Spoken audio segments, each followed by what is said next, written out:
Yeah, look. Look.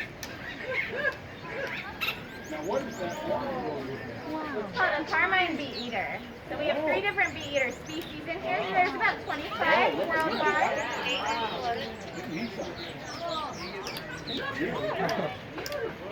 Oh, the little worms. Yeah, like giant mealworms. Isn't that what they're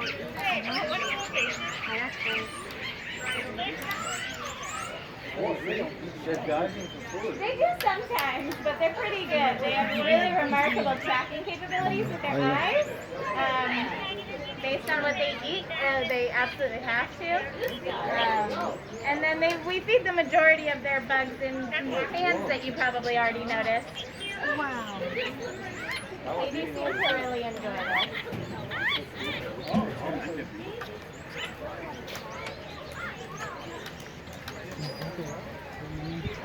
어디로 가래 뭐.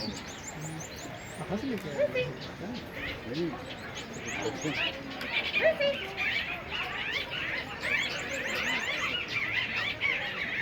Oh, bakery, no. Yeah. Oh my.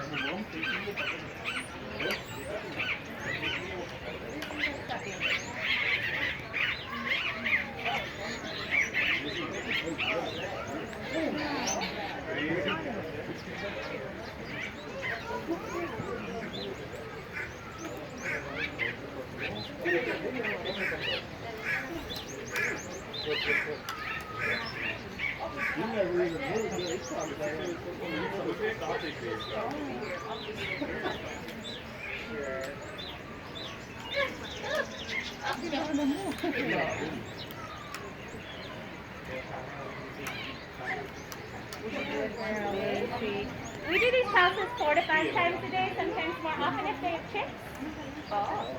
So we're in here at various times. They don't have chicks right now? They don't have chicks right now. It's a little too early in the year. When do they come? We usually see them start to pick up activity in the springtime. Like right now is a little bit of a heat wave, but it's still kind of this time of the year for them.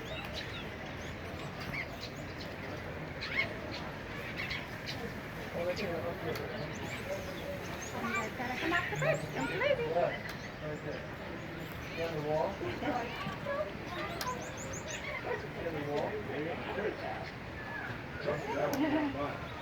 It's okay, somebody will get it.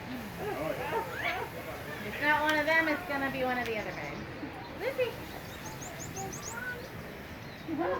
That one. I think it's down there.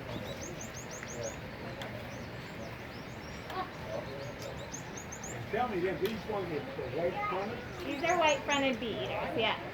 and the red ones are called. Carmine bee eaters. Yeah, I don't know that we have their sign updated quite yet for them.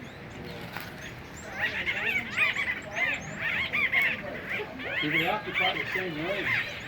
No, they have slightly different ranges in the wild, but a lot of bee eater species are migratory and just fly to different areas following weather patterns and bug swarms, because that's their only source of diet pretty much. So you get some that spend, certain times of the year up in Europe, the European bee eater, and then they fly down into Africa, and you get some that just kind of stay in Central Africa, and then you have some that are Asian species. So we only have African species here. But they will coexist pretty well so long as there's ample food. Yeah, they're not like typically in the wild super competitive with each other and nasty with each other in that sense. But they live in really big colonies in the wild, all of the species for the most part, so they really do have to find big food sources to be able to see multiple species together like that. Do they eat anything other than bees? They're insectivores, so they don't just eat bees, but they will definitely take advantage of bee colonies when they find them. So really anything. Gee, what got them there? It could have been a bird might have flown over like a crow or a